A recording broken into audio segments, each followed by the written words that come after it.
Vous n'avez pas vu ça souvent, des panélistes applaudir les gens dans l'auditoire.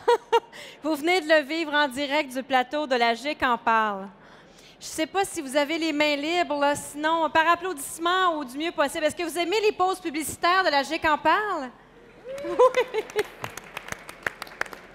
Un peu plus long qu'à la télé, mais particulièrement agréable. Oui, puis on peut remercier à nouveau Mon Avenir TI. Puis je voulais faire un petit clin d'œil justement sur la jeunesse. Oui. J'ai une petite citation pour ça.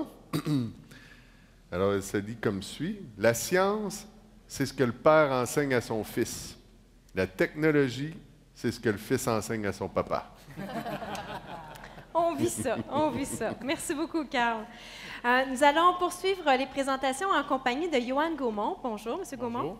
Vous êtes associé chez Deloitte Digital et vous allez nous apporter un éclairage très terrain, je dirais même sur les terrains, parce que votre firme est active dans le secteur du commerce de détail, mais aussi dans le domaine du voyage, de la fabrication, des sciences de la vie, des services financiers et j'en passe. Donc, sur le terrain, vous êtes avec vos clients, vous êtes dans l'analyse des enjeux d'affaires, à rechercher c'est quoi la meilleure solution en technologie d'affaires, M. Garneau, pour répondre aux besoins de leurs clients. Donc, d'abord, parlez-nous d'un élément. Vous avez un article que Deloitte vous publiez chaque année qui se nomme les Tech Trends. En quoi consiste ce rapport? Absolument. Donc, depuis plus de 8 ans, on publie à chaque année nos Tech Trends, ce qui consiste finalement en une étude assez exhaustive sur le terrain. Si on présente un peu, voilà, ça va être difficile probablement de lire pour l'audience, puis ça se trouve être la seule slide que je vais présenter. Fait que vous avez eu la chance de l'absorber beaucoup durant la conversation. Fait qu'au cours des 8 dernières années, ce qu'on a pu constater, c'est que les tendances, puis on avait la discussion lors de la pause sur quelles sont les tendances, est-ce qu'ils doivent être très prédictives, nos prédictions, à quel point ils doivent être bonnes ou ils doivent être finalement un call to action pour provoquer l'action sur le terrain, ont évolué. Ils évoluent, mais il y a 6 grands thèmes qui reviennent presque systématiquement. Il y a tout ce qui s'appelle le numérique ou la transformation digitale. Après ça, il y a tout le volet analytique.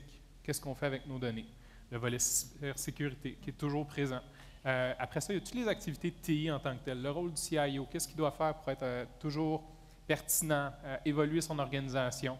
Après ça, il y a toute la question de l'info nuagique. Ça reste quand même une évolution, ça semble être réglé, mais il y a encore beaucoup de choses qui restent quand même à faire. Puis ça a une influence marquante sur comment, finalement, l'architecture au niveau de l'entreprise est développée.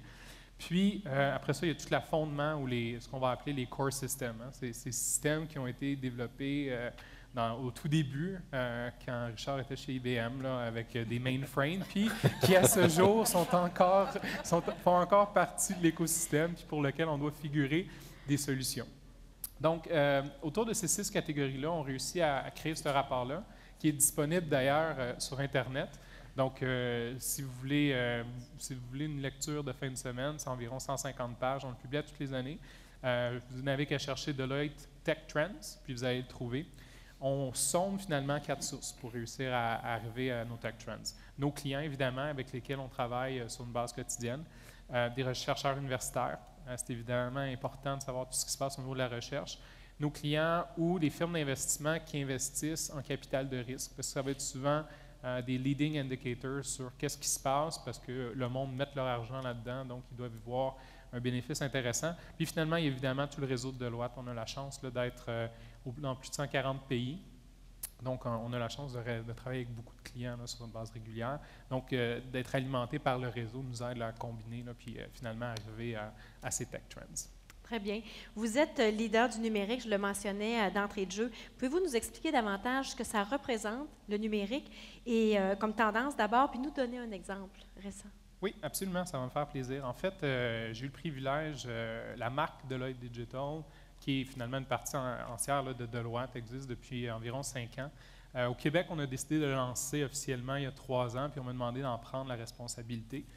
Donc, j'ai dû répondre à cette grande question, qu'est-ce qui est le numérique, qu'est-ce qui est pertinent pour nos clients. Puis je dirais que ce que Richard a parlé au niveau de l'expérience client puis la transformation a vraiment pris la plus grande place dans ce que je fais au quotidien pour aider mes clients. D'une part, ça commence dans une expérience qui doit être distinctive. Beaucoup d'entreprises se rendent compte, et les données de Forrester en parlent, que ça devient un facteur différenciateur puis clé, voire requis pour la survie. Il Il faut surtout aussi pas juste voir ça comme un problème, mais définir c'est quoi nos ambitions. Toute cette technologie-là qu'on entend aujourd'hui, ça nous permet de rêver, d'imaginer le modèle d'affaires qui va être demain. Évidemment, il faut savoir qu'est-ce que notre core nous permet de faire, nos systèmes qui sont en place, notre legacy. Puis tout ça va se transférer, puis on croit fermement, dans une marque, la promesse d'une marque. Vidéotron, qui est associé à l'expérience client, c'est la marque de Vidéotron, c'est pas juste son service. Donc tout ça, toute cette expérience-là client prend tout son sens au niveau de la marque. Donc, ce qu'on voit, c'est que cette transformation-là, pourquoi on en parle maintenant, c'est parce que le fait qu'on a des mobiles, le fait qu'on a Internet, qu'on est hyper connecté, le fait qu'on a des données, le cloud nous a permis aussi d'interconnecter une série d'applications. Toutes ces méga tendances-là, qu'on en parlait, on parlait juste un peu plus tard de l'intelligence artificielle, toutes ces tendances-là, on en parlait il n'y a pas si longtemps, il y a environ 5 ans, en disant « Oh mon Dieu, le mobile, le big data, tout ça arrive, qu'est-ce qu'on va faire avec ça? » Maintenant, on est dedans. On est absolument dedans, puis c'est la convergence de toutes ces forces-là à travers des partenaires technologiques. Entre autres, nous, on travaille beaucoup avec un des partenaires OR aujourd'hui, Salesforce, on travaille beaucoup avec eux, qui sont dans l'ère justement du consommateur. Mais on le voit aussi, c'est plus que l'ère du consommateur. On a parlé de l'ère du citoyen. On travaille effectivement beaucoup avec des villes ou des gouvernements, soit fédéraux ou provinciaux. Mais il y a aussi nos employés. Il y a toute une transformation aussi qui s'exécute au niveau du numérique parce que les attentes des employés changent puis évoluent. Puis on ne peut pas s'attendre à ce que nos employés qui sortent de l'université, de leur donner un système green screen, puis qui apprécient ça quand que Facebook leur offre une expérience absolument différente, puis qui est en constante évolution. Fait que souvent ça, on oublie, mais quand on parle de talent, la rétention des talents aussi en leur fournissant les bons outils est vraiment clé. Je pense à un de mes clients, parce qu'on parle d'expérience client, on parle de transformation numérique, puis on se dit, oh mon Dieu, comment on fait ça? Mais en fait, comment on fait ça? Je vais prendre l'exemple d'un de mes clients qui est Transat. Je prends cet exemple-là parce que j'assume que la majorité des gens connaissent Transat dans la salle. Pour ceux qui ne le connaissent pas, c'est une compagnie qui spécialise au niveau du voyage dans plein de destinations dans les Caraïbes, puis aussi dans des vols directs en Europe.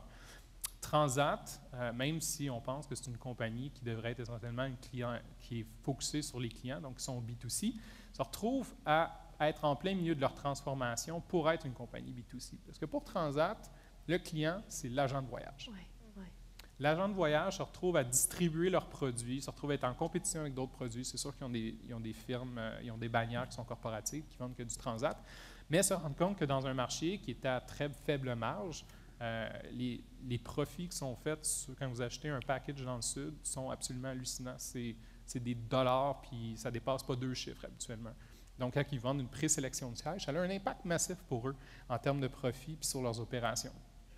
Qu'est-ce que ça veut dire pour Transat? Ils ont engagé d'une part un Chief Digital Officer, ce qui n'était jamais arrivé. Il a défini c'était quoi les ambitions pour l'organisation, c'est-à-dire, bon, on va commencer à parler aux clients directement. On ne va pas laisser notre organisation se faire parler simplement à travers une agence marketing. On va récupérer les données. Donc, il a établi un plan, puis il s'appelle Bruno, le Chief Digital Officer, puis ils ont appelé affectueusement la roue de Bruno. Donc, Bruno avait sa roue, c'était un outil de communication qui était très important parce qu'il faisait l'ensemble du parcours client. Puis il disait, voici où on en est aujourd'hui, puis voici, sans dire où on veut aller, parce qu'évidemment, c'était rouge ou c'était vert, mais c'était beaucoup de rouge quand il a commencé.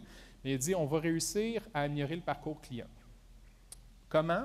Après ça, il a défini certains piliers. Piliers qui étaient de dire, on va devoir revoir nos plateformes numériques parce qu'on a plein de sites web, l'offre est pas finalement uniformisé, plus associé à nos marques. Et on n'a pas d'application mobile. Charles le dit, pas d'application mobile, même si on n'utilisera pas l'application mobile de Transat tous les jours, on va vouloir l'utiliser sur une base régulière pour finalement avoir une expérience au moment où on en a besoin avec eux. Donc, ils ont consolidé leur plateforme. Après ça, ils ont mis en place une nouvelle application numérique. Ils ont repensé à l'expérience puis au parcours client. Ils l'ont fait en 2 temps. Ils ne l'ont pas fait tout d'un coup. Premier temps, ça a été l'expérience de magasinage, puis après, ça a été l'expérience de réservation en tant que telle, simplifiée au maximum.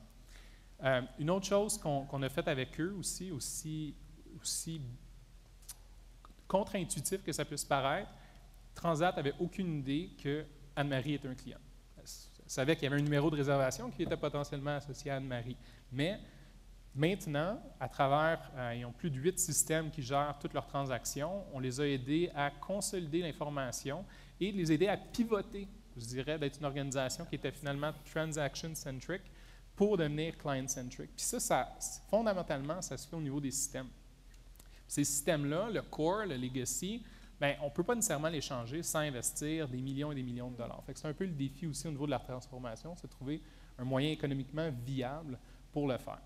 Puis finalement, quelque chose que je dirais que Transat est assez en avant-garde par rapport à mes autres clients que je vais voir au Québec, ils ont eu, je dirais, l'audace de rapatrier toutes leurs compétences au niveau e-marketing. Pourquoi? Parce qu'ils veulent être capables de parler directement aux clients.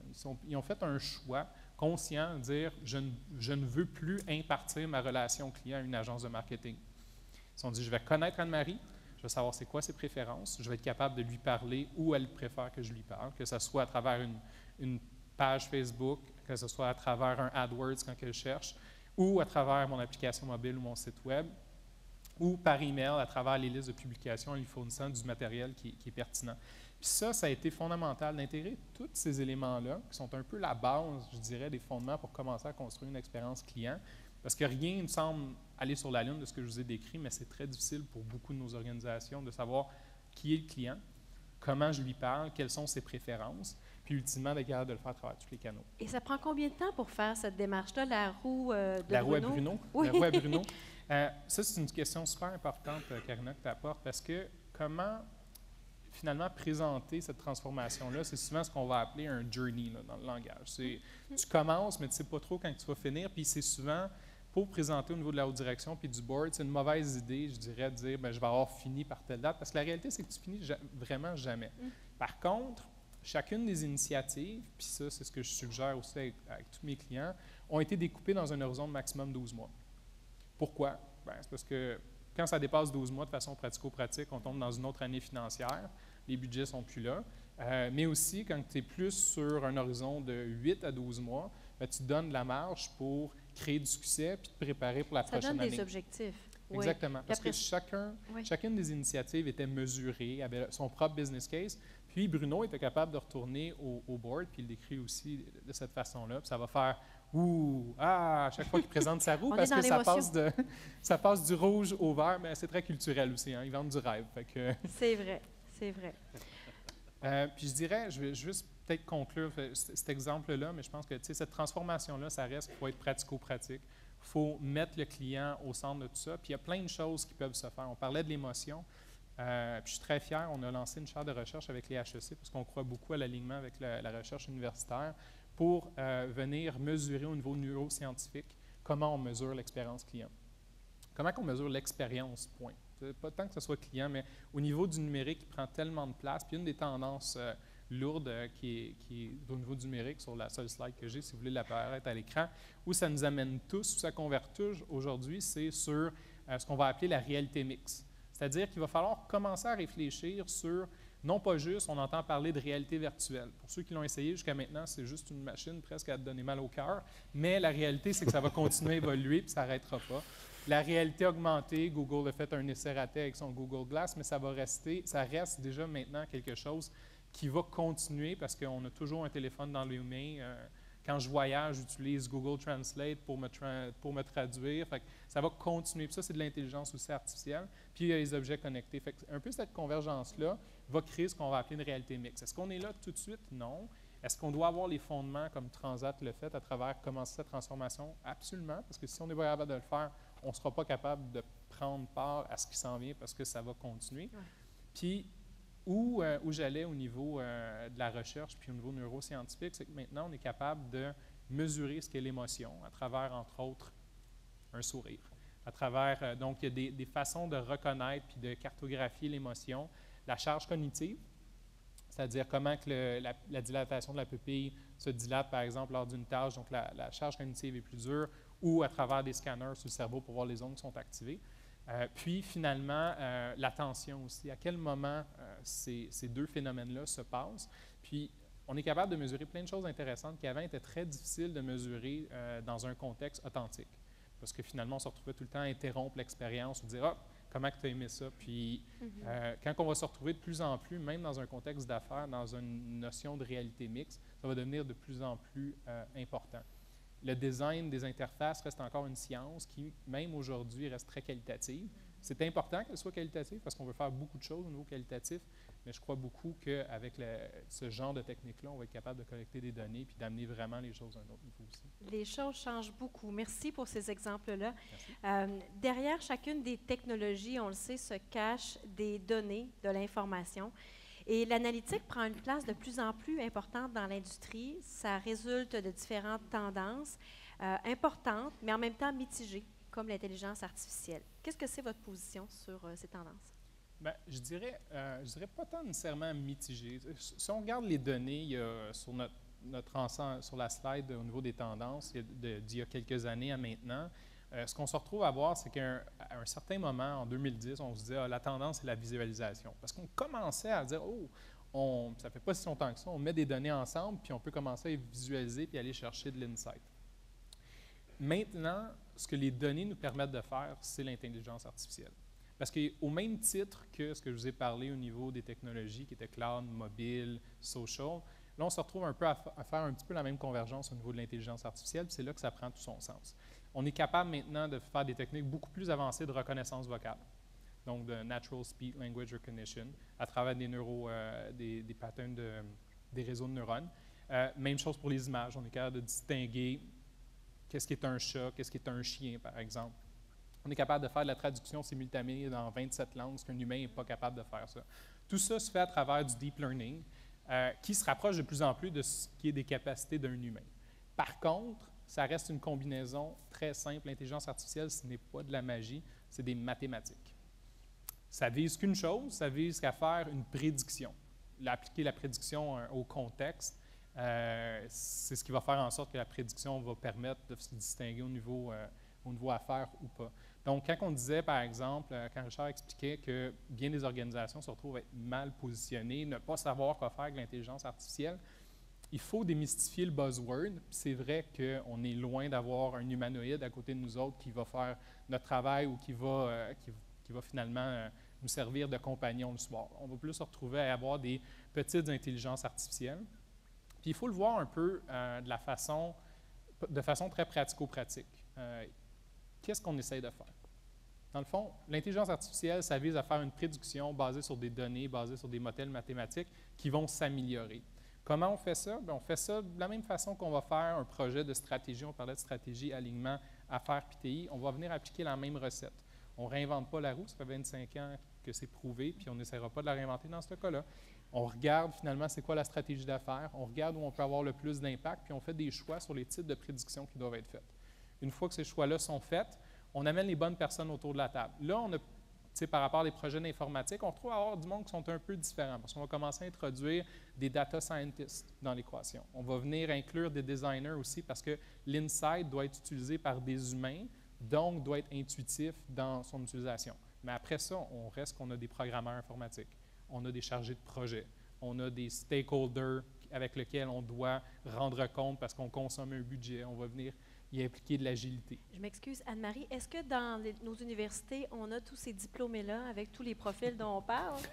Ça me semble exigeant, mais si tout le monde gradue, ça va? Oui, bien, justement, ce qui est intéressant, c'est la notion de data science. Avant, ça fait quelques années qu'on parle de ça. Les programmes sont en train de se faire rebaptiser, dans le fond, parce qu'avant, on ne disait pas ça. Ce n'est pas une expression qui était courante. Puis les gens en statistique, avant, c'était un programmes de service, là, sont en train de devenir des majeurs et des mineurs importantes parce que c'est les données et les statistiques qui servent à ça. Alors, c'est en train de réémerger. C'était là, c'était dormant, mais là, c'est en train de ressortir. Ça valorise des professions, des cursus universitaires, en Oui, tout cas. Notre mineur, notamment en Business Intelligence, là, qui est justement toute l'analytique des données, ça a fait comme ça depuis quelques années. Fait que ça s'en vient. Ouais, puis on en a besoin de plus. On en a besoin encore plus. On pense à faire une majeure. Puis d'ailleurs, en intelligence artificielle, c'est excellent. Si on pense, est-ce que ça va être important?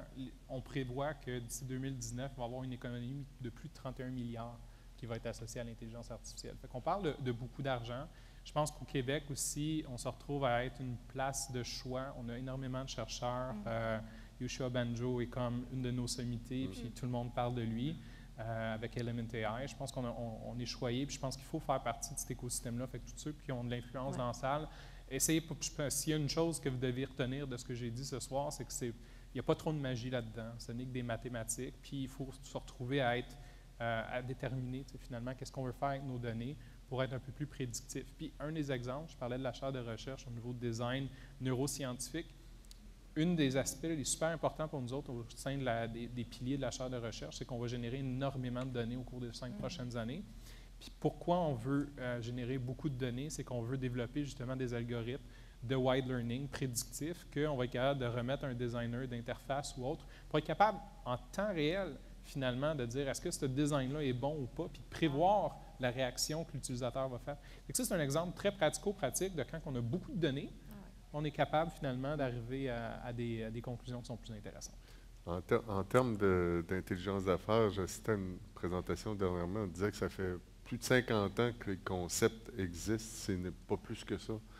La plupart des concepts existent, mais la différence aujourd'hui, c'est que la technologie est capable de nous appuyer pour les calculs rapides ou pour amener telle ou telle action qui n'était pas possible de faire pour un humain avant ou le faire suffisamment rapidement ou efficacement pour atteindre le concept à la base. On a les moyens de nos ambitions maintenant. Absolument, parce qu'on se retrouve dans un monde où le processing power se retrouve à être le moins cher qu'il n'a jamais été, ainsi que le storage, le coût de stockage. Fait que ces deux variables-là combinées vont continuer à s'accélérer, mais c'est ça qu'on a besoin, puisqu'on a besoin de passer à travers des algorithmes qui auraient pris finalement peut-être des années, il n'y a pas si longtemps à rouler, qu'on peut faire en quelques microsecondes.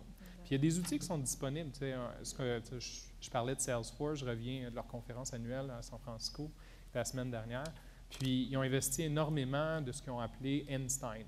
Donc, Einstein est comme leur engin d'intelligence artificielle qui offre à leurs clients, qui prend en compte toutes les données qui sont dans leur instance de CRM. Puis, ils vont être capables de faire des prédictions. Puis, ils le font de façon, bon, c'est sûr que quand ils le montrent, c'est tout le temps plus facile que quand que nous, on le fait, puis c'est la réalité.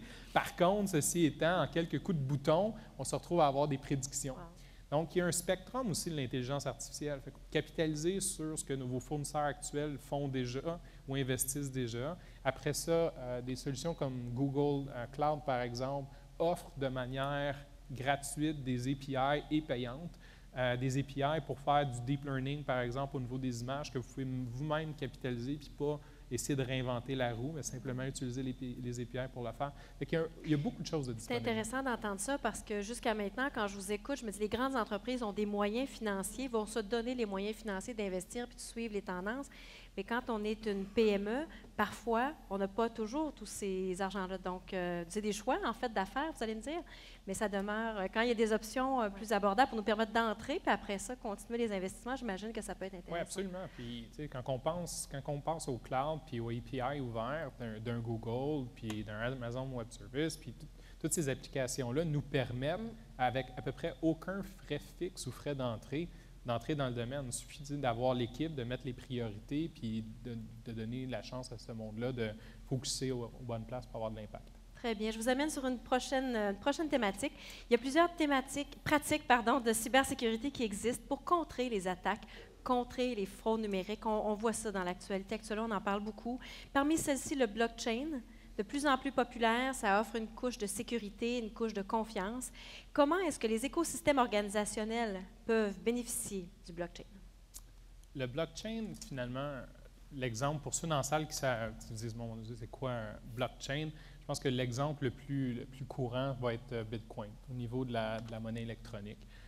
Le concept est que, finalement, grâce à des réseaux informatiques, des ordinateurs qui se parlent, créent finalement un book of record, un ledger, un livre de référence, désolé pour mes traductions en temps réel, qui se retrouve à être... Ça vous prendrait Google Translation au fur et à mesure.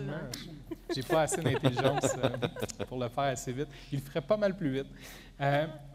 Mais le principe... Ouais, un grand livre. Le grand livre, exactement. Le grand livre qui existe depuis que l'écriture existe, finalement, qui a été un peu le fondement, finalement, si on prend un pas de recul, le fondement de notre société économique puis gouvernementale. Nos institutions sont basées sur un système de confiance. C'est-à-dire que quand, Karina, je te vends ma maison, bien, je ne te dis pas juste, je te vends ma maison, puis donne-moi un chèque. On passe par un intermédiaire. Il y a un notaire qui vérifie si tout est correct, qui remplit des documents, puis qui va verser ça. Exactement, mais c'est de même que nos systèmes non digitales ont pu combler à ce manque de confiance-là qui existe. Comme par exemple un compte de banque. Un compte de banque, pourquoi on ne laisse pas notre argent à la maison puis qu'on le donne à une banque? C'est parce qu'on fait confiance à une banque à charte qui est régie selon des systèmes gouvernementaux qui diffèrent d'un pays à l'autre. Si on pousse à l'extrême, un blockchain élimine toute forme d'intermédiaire car la confiance fait en sorte que le grand livre des transactions est imbrisable. Il est distribué, il est imbrisable et les blockchains, c'est pour toutes les couches qui sont créées par le réseau, fait en sorte que théoriquement, c'est imbrisable. Donc, Bitcoin est un des exemples où c'est de la monnaie électronique qui s'échange, puis après ça, bon, il y a un paquet de concepts qui est associé à ça, mais la distribution, la non-centralisation de cette information-là fait en sorte que ça devient imbrisable au niveau cybersécurité. Bon, cybersécurité, c'est hyper large sur ce que ça veut dire. Ça, c'est un des exemples concrets qu'il faut réfléchir finalement à comment ça s'applique. C'est pas vrai que c'est juste de l'échange, par exemple, de biens électroniques ou de monnaie électronique. Les contrats, hein, toute forme de contrat intelligent va avoir tendance à être réfléchi de manière différente. Fait que quand on parlait là, des différentes sources qui viennent nous alimenter dans nos trends, il y a énormément d'argent qui sont mis en ce moment dans des startups, des compagnies en démarrage, dans le blockchain, pour justement trouver des cas d'affaires à cette notion-là qui change complètement le paradigme dans lequel on vit en ce moment. Un exemple, on travaille avec une compagnie aérienne qui a annoncé publiquement qu'elle allait changer son modèle de loyauté. Et plutôt que de faire affaire, par exemple, avec une compagnie tierce qui va faire l'accumulation et l'échange de points, considère fortement mettre ça dans un blockchain.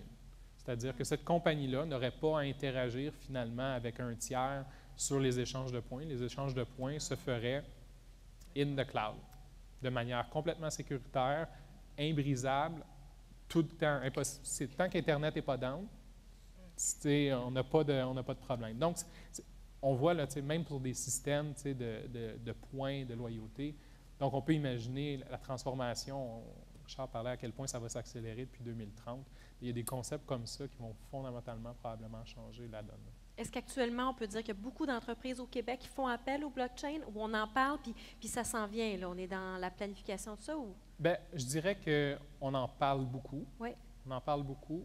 Je dirais qu'on est même peut-être moins avancé dans certains cas au niveau de l'intelligence artificielle. Je pense que pour les compagnies qui se retrouvent à être un intermédiaire, oui. Okay, qui sont dans la business d'être un intermédiaire, tant au niveau de l'expérience client que dans le blockchain, ça change vraiment. C'est deux tendances très, très lourdes qui vont changer l'économique complètement entre l'offre et la demande qui s'établit. Intéressant, merci. Et enfin, je terminerai en vous demandant, au cours des 18 à 24 prochains mois, quelles sont les tendances les plus susceptibles de perturber les entreprises? Ce que j'ai nommé, je pense que ça va continuer à s'accélérer, tant au niveau de la transformation client, l'intelligence artificielle, le blockchain, puis tout ce qui va, ça continue, il n'y a aucun doute. Il va y avoir de plus en plus d'automatisation aussi. On voit qu'il y a de plus en plus d'automatisation qui va se faire au niveau des tâches cléricales puis non cléricales, ce qui est une bonne chose. Fait que l'intelligence artificielle vient aider plus dans cette automatisation-là. Les technologies qu'on va appeler exponentielles, c'est-à-dire ce qu'on pensait que le futur nous réservait dans des films futuristes, va être là dans 18 à 24 mois. Puis l'exemple de Tesla, je vais le reprendre parce qu'il est très clair. Moi, je rêve du jour où je ne conduis plus ma voiture puis qu'elle me conduit. Puis il y a des prédictions qui disent que ça va arriver d'ici moins de 10 ans où la majorité des gens n'auront plus de voiture à eux. Pourquoi? Parce que c'est l'économie du partage. Cette voiture-là, on n'en a pas besoin 90 du temps. 90 du temps est dans un stationnement pour lequel il faut payer. Or, cette voiture-là pourrait se déplacer en toute autonomie.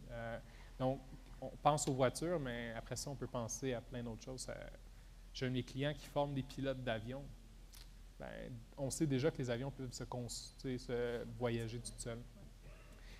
Une autre des tendances, je pense, puis c'est pas tant une technologie, mais à travers tout ce qu'on a discuté, il y a quand même une chose qui reste au centre de tout ça, puis c'est l'humain. Puis il y a de plus en plus de pression qui est mise au niveau des organisations sur l'utilisation de cette information-là. Fait qu'on parle d'intelligence artificielle, on parle d'expérience client, mais toute la notion de privacy de l'information, c'est mon information, je suis un individu, puis même si vous êtes capable de trouver mon information, peut-être plus vite que moi je peux trouver ma propre information, d'être capable de bien balancer les risques qui sont associés à ça, puis de répondre aux législations. Puis il y a beaucoup de gouvernements qui sont en train aussi là, de répondre à ça, puis d'imposer aux organisations des lois très strictes là-dessus. Donc, ça aussi, ça va être une tendance très, très forte. Là. Ça touche un peu le thème là, de la cybersécurité, là. Mais ça va être... ça, c'en est une autre qui va être importante. Puis après ça, il y a d'autres petits trucs là, qui, tu sais, je parlais du cloud. Il n'y a pas si longtemps, on se dit « Ah, mais c'est quoi le cloud? Je dois-tu faire le cloud? Je mets-tu mes données sur le cloud? » Là, le pendule a swingé complètement de l'autre bord, puis il n'y a plus personne qui se pose de questions, ce qui amène l'angle du privacy. Par contre, au niveau des designs des systèmes, on se retrouve finalement à repenser beaucoup les systèmes pour ce qu'ils devraient être, c'est-à-dire ce système-là va me servir à gérer mon e-commerce, mais ce système-là va me permettre de gérer l'expérience.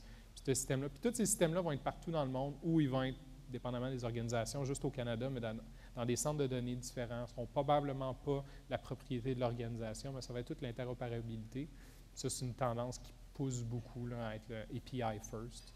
Je pourrais continuer, là, mais on m'a donné le signe aussi que je devais conclure.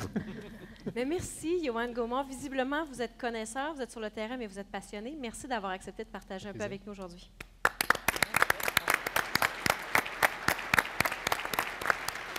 Est-ce que, je ne sais pas si ça se fait encore en 2017, des sondages à main levée, on parle tellement de technologie, mais qui serait prêt, pour le plaisir, là, qui serait prêt à partager son véhicule? On a tous un véhicule dans le stationnement ou à peu près ici, là. Juste à main levée pour le fun, qui serait dans ce mode-là? OK, OK. Alors, on dit partager le véhicule, mais partager les frais aussi. Ah, qui voudrait aussi partager les frais, en plus de l'auto? Ah, je pensais qu'il y aurait plus de mains qui se lèveraient. Quelque chose que j'ai mentionné, c'est pas juste le partage du véhicule en tant que tel, mais ça va être la possession d'un véhicule. Oui, oui. C'est une toute autre façon de ça consommer. va être on demand. Ouais. Au même titre qu'on parle de software on demand depuis si longtemps, ça va être véhicule on demand. Très intéressant. Merci. On est sur l'actualité. On pourra faire le sondage dans la salle dans un an. Ça va être peut-être... Les choses changent beaucoup. Vous nous avez parlé de l'humain, qui est une tendance importante. François Banville, bonsoir. Bonsoir. Ça fait longtemps qu'on s'est parlé. Je me permets de vous saluer à nouveau. On va se parler ensemble. C'est intéressant la perspective que vous nous amenez. On voit toute l'émergence des nouvelles technologies, la transformation numérique. Ça va avoir inévitablement des impacts sur l'emploi. On l'a abordé un petit peu avec le type de fonction, le cursus universitaire auquel on va s'attendre. Qu'est-ce que prédit votre firme Gartner sur l'impact de la transformation numérique sur l'emploi? Ben, je vais commencer avec la mauvaise nouvelle. On prédit que l'intelligence artificielle va éliminer un très grand nombre d'emplois. On parle ici de 1,8 million d'ici 2020. Par contre... Dans le monde, hein? Dans le monde. Et puis on en a parlé, hein, on a parlé d'automatisation, on a parlé des pilotes d'avion qui pourraient éventuellement être remplacés. On a vu Uber qui a menacé l'industrie du taxi, mais c'est rien comparé à Tesla et ses voitures qui conduisent d'elles-mêmes, qui va aussi menacer cette industrie-là ou ces employés-là. Donc, c'est certain que toutes ces technologies-là vont affecter l'emploi, vont éliminer des emplois. Par contre, il faut compléter la prédiction. L'intelligence artificielle va aussi créer des emplois. On parle de 2,3 millions d'emplois. Donc, on parle d'un bénéfice net ou d'un nombre d'emplois net. Oui, somme toute, c'est positif. Exactement, d'un demi-million d'emplois. Oui. Est-ce que ces emplois-là vont se créer dans un endroit du monde en particulier? Ou, Tout à Montréal. Yes! Ça reste au Québec, on aime ça. Non, en fait, ça va être. En fait, on espère que ça va arriver. Et à Québec, hein? Ça va arriver dans les mêmes endroits où. Québec. On espère que ça va arriver dans les mêmes endroits que les emplois vont être éliminés. Mais la réalité, comme bien d'autres choses, va être probablement plus néfaste que ça. Par exemple, je pense que c'est Gibson qui disait que le futur le futur va arriver, mais il ne sera pas uniformément réparti. Ça risque d'être un peu la situation aussi. Donc, clairement, l'impact de l'intelligence artificielle et puis les impacts sur l'emploi vont être mitigés seulement si on se prend en charge comme professionnel. Et puis, une autre des prédictions qu'on a, c'est que d'ici 21-21, donc un an plus tard, on prédit que l'augmentation des employés par de l'intelligence artificielle va créer plusieurs billions, presque 3 billions de dollars en valeur d'affaires. Donc, on parle ici d'une valeur qui serait créée dans les entreprises. Et puis, on parle aussi d'une économie basée sur les heures de productivité que les employés gagneraient. Okay. Donc, la technologie va amener ces choses-là sur l'emploi. Et puis, le vrai secret, hein, c'était... Oui, on veut les savoir, les secrets. On est juste entre nous autres si les portes sont fermées. Le vrai secret, c'est que, en dépit de l'existence de ces grands mouvements de la technologie qui va arriver un peu partout, tout ce qu'on a parlé depuis le début de la conférence, bien, le vrai secret, c'est les humains qui se servent de cette technologie-là, qui vont amener la transformation numérique des entreprises. Et puis, en fait, on le voit dans les lignes d'affaires, on le voit en TI, puis on le voit partout, que c'est vraiment les humains qui vont amener. Puis les humains, je pense que votre présentation va nous permettre de s'intéresser à la fois aux gens qui sont des professionnels, mais qui ne sont pas en TI, les gens qui sont vraiment les professionnels TI et les employeurs aussi. Exactement. En fait, on peut regarder comment ça va se décliner, hein, pour ces trois groupes d'emplois-là. Donc, les employés TI, les professionnels non TI et puis les employeurs. Donc, je commence avec les professionnels. Les professionnels non TI. Donc, on veut savoir comment ils peuvent rester pertinents sur le marché de l'emploi. Bien, je pense que tout le monde devrait se poser la question qui est à l'écran. Si votre firme voulait pourvoir votre poste aujourd'hui, est-ce que c'est vous qu'elle choisirait? Et puis, dans le fond, avec tous les changements technologiques qui se produisent, avec tous l'ambition numérique des entreprises qui changent la nature du travail dans votre organisation, c'est important de se poser cette question-là. Et puis, si la réponse est négative, ce n'est pas la fin du monde, mais ça devrait être un incitatif à faire quelque chose, à se prendre en main, puis à penser à votre carrière, comment votre carrière devrait se développer. Et puis, c'est vrai en TI, c'est vrai pour les autres emplois aussi. Je pense que dans les lignes d'affaires, on voit aussi que les gens qui étaient habitués de faire du marketing d'une façon très traditionnelle sont confrontés à faire du marketing avec la technologie. Les gens qui faisaient du manufacturing de façon très traditionnelle sont confrontés à travailler avec des robots, à travailler avec des processus qui sont complètement différents. Donc, il faut vraiment penser comment on va bâtir le bagage de connaissances qu'on va avoir de besoin demain dans notre rôle. Et est-ce qu'il y a des habiletés en particulier qu'on devrait développer justement pour être pertinent, pour être certain que oui, on veut pouvoir toujours être là au sein de la firme et être pertinent?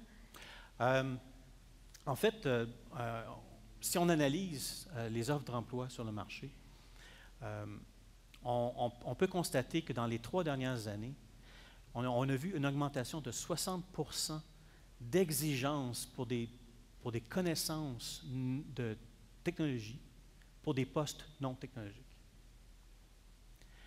Donc, ça veut dire que on a besoin d'avoir un meilleur équilibre entre les connaissances d'affaires et puis les outils technologiques qui vont nous permettre de performer dans notre rôle. Okay. Donc, on nous embauche pour un poste qui n'est pas TI, mais on nous demande de connaître les technologies qui nous permettront de jouer notre rôle. Exactement. Okay. Si on regarde un peu le genre de connaissances ou le genre de compétences qu'on exige, qu'on recherche dans les offres d'emploi, on peut commencer avec la collaboration. Donc, on a vu la puissance de la collaboration dans dans des initiatives, dans des communautés Internet, dans les réseaux sociaux. On a vu comment ça a eu un impact sur la façon dont les communautés fonctionnent. On parlait là, de comment les réseaux sociaux sont capables de forcer les compagnies à changer leur approche par rapport à certains produits. Vous parliez de Dunkin' Donuts. Donc, d'apprendre à utiliser ces technologies-là à l'intérieur de votre organisation. Donc, que les employés soient capables de travailler avec les outils de collaboration qui sont mis à leur disposition, que ce soit les communications unifiées, que ce soit des chats à l'intérieur de votre organisation. Donc, les gens sont appelés à être efficaces avec ces technologies. La deuxième chose, c'est d'être capable de travailler en mode agile ou en agilité. On parle beaucoup d'agilité, on en parle surtout en technologie de l'information. Mais la réalité, c'est que demander à n'importe quelle compagnie qui a commencé à faire du développement applicatif en mode agile, peut-être pas le premier problème dont ils vont vous parler, mais le deuxième certainement, ou le troisième, c'est les lignes d'affaires ne savent pas comment travailler en mode agile avec nous. Ils ne sont pas prêts. Ils ont de la difficulté à comprendre comment interagir avec le développement applicatif en cellules agiles. Donc, de plus en plus, on demande aux gens qu'on engage qu'ils soient capables de travailler dans des cellules de développement applicatif en mode agile pour participer dans des scrums, pour participer dans l'évolution des technologies à l'intérieur de l'organisation. Donc, l'agilité sort des technologies uniquement et va toucher tout le monde dans une organisation, finalement. En fait, la promesse de développement en agile, c'est justement d'avoir cette rétroaction continuelle entre les développeurs applicatifs et les lignes d'affaires.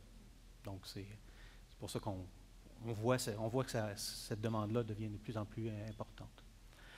La troisième, c'est l'analytique. On a parlé de data scientist, on a parlé de comment les statisticiens étaient considérés comme une zone de service, une habileté de service. Maintenant, c'est devenu vraiment au centre des compétences qu'on exige ou qu'on a besoin des nouveaux employés qu'on engage. Ça, on en parlait l'an passé, vous en parliez durant l'événement. Donc, c'est toujours de tendance, puis même c'est toujours la tendance. Plus ou... En fait c'était une tendance qu'on avait observée au niveau du recrutement en TI. Mais là, c'est une tendance qu'on observe au-delà. Même pour des professionnels non TI. En fait, je pense que de façon... on trouve plus facilement à l'extérieur des TI des gens qui sont habiles comme ça. On les trouve chez des géologistes, on les trouve chez des physiciens, chez des mathématiciens, etc. Donc, de plus en plus, c'est au noyau. Et puis, on a besoin aussi de d'autres, on retrouve d'autres compétences qui sont exigées dans ces offres d'emploi-là, autour de la créativité, l'innovation, plus dans ce qu'on appelle les soft skills ou des habiletés, plus de savoir-être. Et puis, mais de plus en plus, elles deviennent importantes pour les employeurs. Donc, ça change pour les professionnels non TI, on pourrait le dire comme ça. Comment le marché des emplois TI évolue-t-il quant à lui? Bien, c'est certain que ça change pour les TI aussi. En fait, on a fait une étude chez Gartner où on a regardé presque 200 millions d'offres d'emploi étalées sur 3 ans à peu près.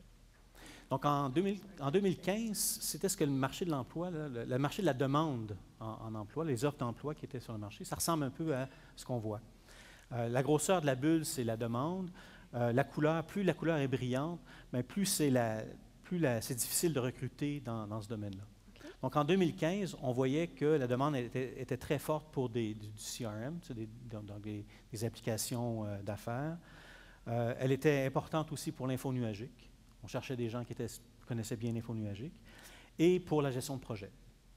Ça, c'était il y a 3 ans, ou il y a 2 ans. Hein. Et puis, si on avance à aujourd'hui, l'image a complètement changé.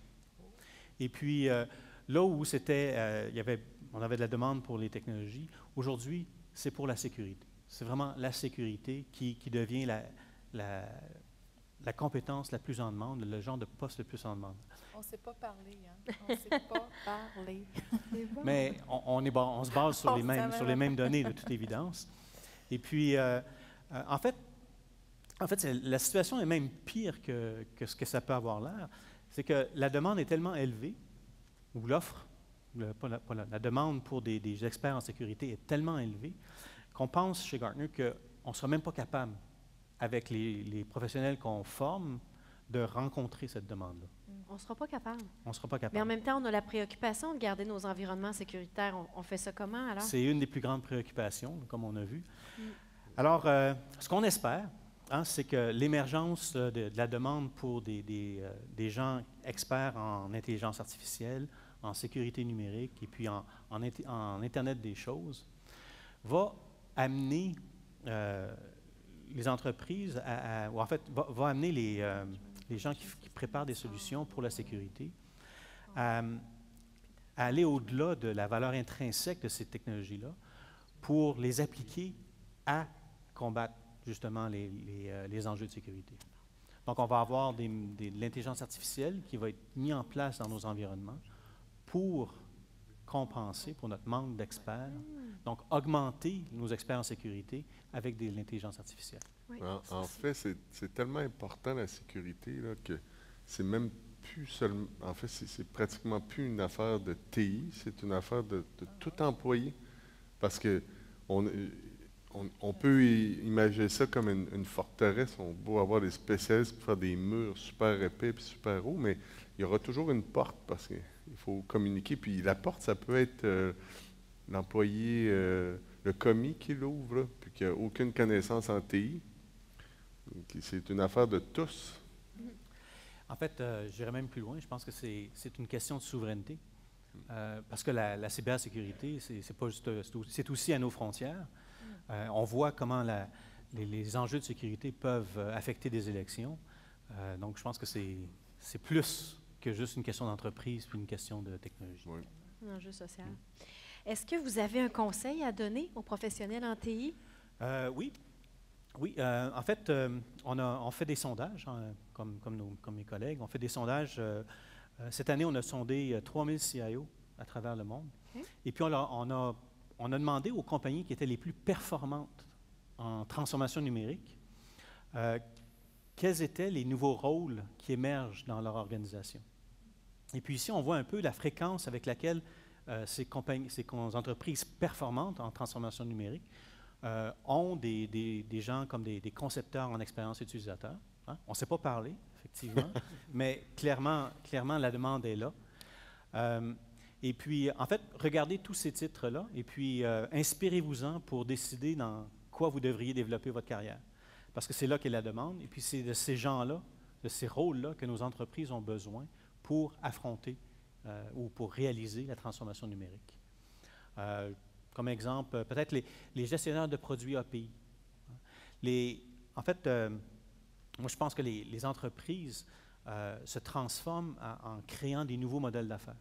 On a des modèles d'affaires business to business, business to customer. Ça, c'est les modèles d'affaires traditionnels qui datent de déjà une vingtaine d'années. Mais de plus en plus, on voit d'autres modèles d'affaires qui peuvent émerger, où on aurait, par exemple, l'Internet des choses business ou l'intelligence artificielle avec des consommateurs. Donc, tout cet écosystème-là va être rendu possible par l'existence d'API. Et puis, donc, d'avoir des gens qui comprennent comment tirer profit des API et puis de gérer ces API-là à travers va devenir très, très important. Donc, ce sont tous des rôles qui sont appelés à devenir plus importants. Il y a peut-être un rôle qui n'est pas encore très fréquent dans les entreprises, c'est l'entraîneur de machines intelligentes. On a parlé on va avoir des machines qui sont capables de faire de l'apprentissage machine. On a parlé qu'on a la capacité de calcul pour faire de l'apprentissage machine, mais ça va nous prendre aussi des gens qui vont être habiles à enseigner à une machine comment devenir intelligent. Vous êtes sérieux, là? C'est ça qui va arriver? C'est clairement ça qui va arriver. Je trouve ça original comme titre. Oui, parce qu'en fait, il va y avoir des gens très spécialisés qui vont développer. C'est une nouvelle job. C'est une nouvelle job. C'est une nouvelle job, exactement. On va avoir des gens qui vont être très spécialisés dans la création de machines et puis qui vont être capables de développer des algorithmes très performants pour apprendre.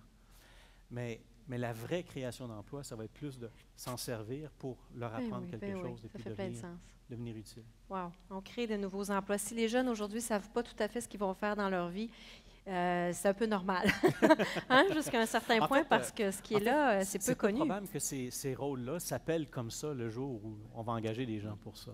Ça va probablement avoir d'autres noms. Ouais. Et puis, Mais la fonction va y être. la fonction va ressembler à ça. OK. Qu'est-ce que ça veut dire pour les employeurs, tout ça, ce qu'on parle là? Bien, pour les employeurs, hein, je pense que c'est moi qu'il faut que je change les slides. Hein. Je rejoins un peu ce que Marie nous disait, je pense plutôt aujourd'hui. Hein. Anne-Marie. Anne-Marie, excuse-moi. Clairement, la première préoccupation des dirigeants d'informatique, puis la première préoccupation aussi des PDG, c'est pour faire notre transformation numérique, on a besoin de talent. Et puis, on n'en a pas assez. Et puis, comme on a vu, hein, penser recruter tout le talent qu'on a de besoin, c'est un peu illusoire. Je pense que ça, c'est les chiffres d'une étude qu'on a fait avec Mercer, qu'on vient de publier, qui indique que pour des rôles comme un gestionnaire en sécurité de l'information, c'est un rôle qui prenait 2-3 mois pour le recrutement l'an passé. Aujourd'hui, ça prend 7 mois pour recruter quelqu'un en sécurité. Et puis, ça, c'est une tendance qui va s'accentuer, hein, pour les mêmes raisons qu'on a déjà développées. Et puis, donc, c'est peu probable qu'on réussisse à combler tous nos besoins simplement en recrutant à l'externe. Ouais. Est-ce qu'il y a donc une pression sur les universités, sur les cégeps, les maisons d'enseignement pour arriver à faire en sorte que nos diplômés ou...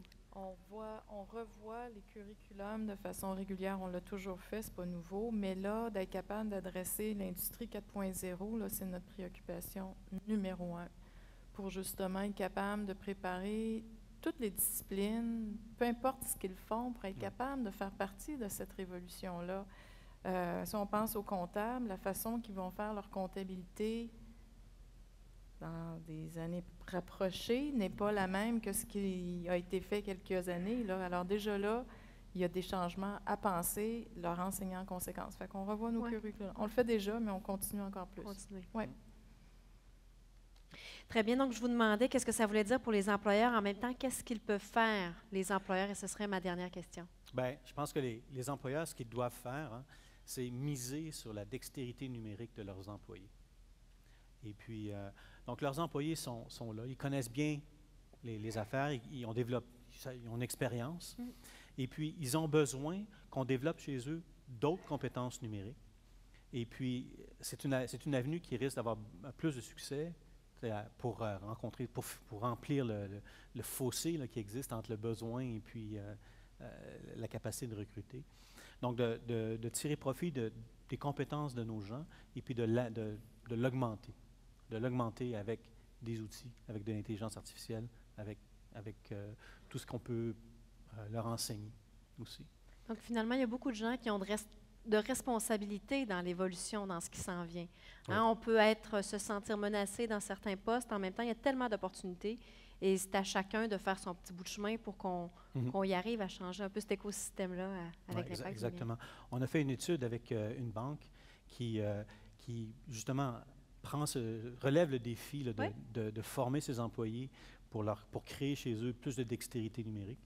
Et puis, donc, ils déploient essentiellement tout un spectre de méthodes pour leur enseigner, parce que les gens n'apprennent pas tous de la même façon, et puis au même moment non plus. Et je ne sais pas si le projet est assez avancé, mais comment ça se passe? Est-ce que les gens sont ouverts à ce changement-là? Oui, les gens sont ouverts. Les gens qui... je pense que les gens y croient un petit peu que la technologie va rendre leur travail désuet ou non pertinent. Et puis, ils sont en général très, très contents qu'on se préoccupe de leur développement de carrière et puis qu'on leur donne une chance de rester pertinent. Bon, c'est un peu simpliste de dire ça comme ça, là, mais quand on a passé à travers tout le processus de gestion du changement, où on commence par le déni, puis la colère, mais quand on a passé tout ça, oui, les gens veulent apprendre, puis veulent se développer. Excellent. François Banville, merci beaucoup d'avoir partagé votre perspective sur le sujet. Merci. Merci.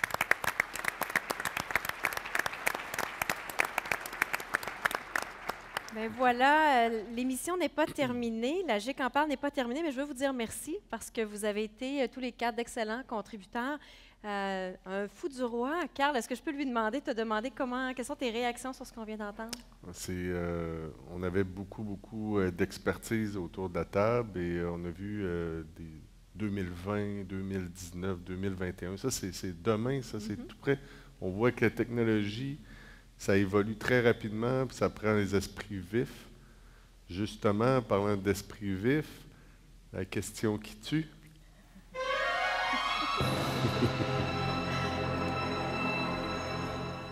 Pour vous mettre en contexte, personne ne connaît la question qui tue. Ils le savent qu'une question qui tue, mais ils ne la connaissent pas personne. Donc là, c'est bien. Je ne l'ai même pas écrit d'un coup que quelqu'un regarde. On a protégé les données, c'est sous blockchain, bitcoins, on a tout mis ça. Alors la question qui tue. Mais la question qui tue, elle est partagée à tous les quatre. Ils pourront tous répondre. La même question, oui. Okay. Alors, la question est la suivante.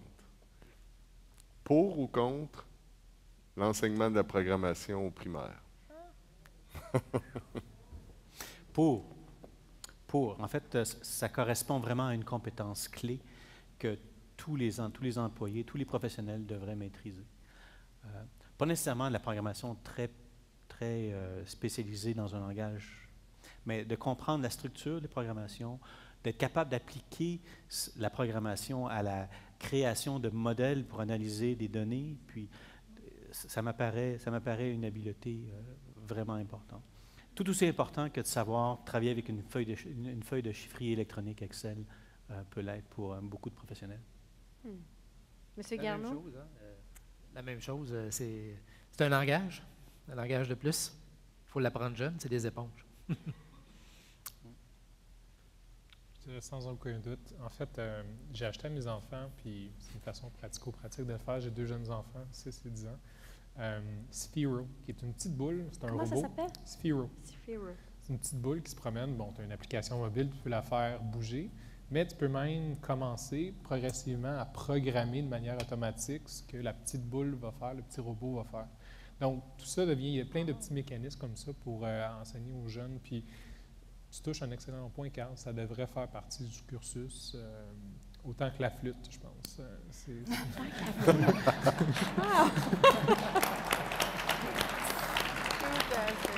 C'est moins dur pour les oreilles. Oui.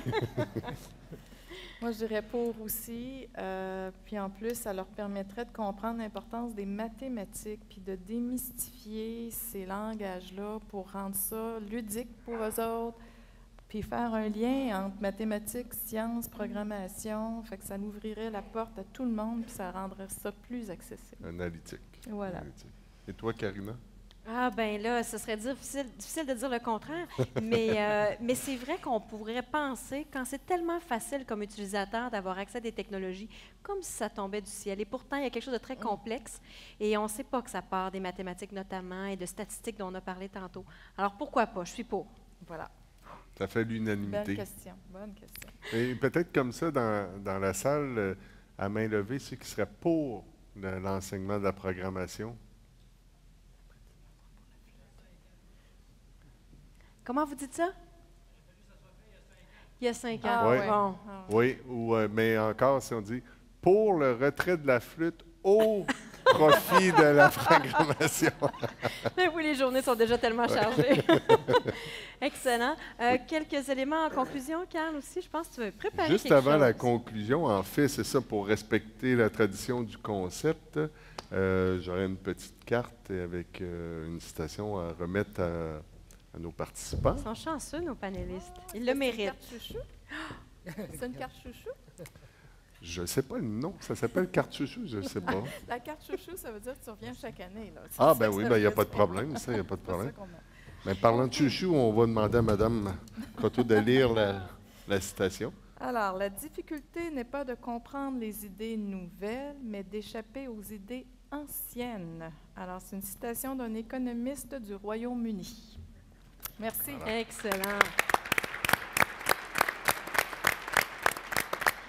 Eh bien, à nouveau, à tous les quatre, je vous dis merci d'avoir été sur ce plateau. C'était une première édition. Souhaitons-nous d'autres d'autres émissions. La GIC en parle. Mesdames et messieurs, merci d'avoir été des nôtres. On se voit la semaine prochaine.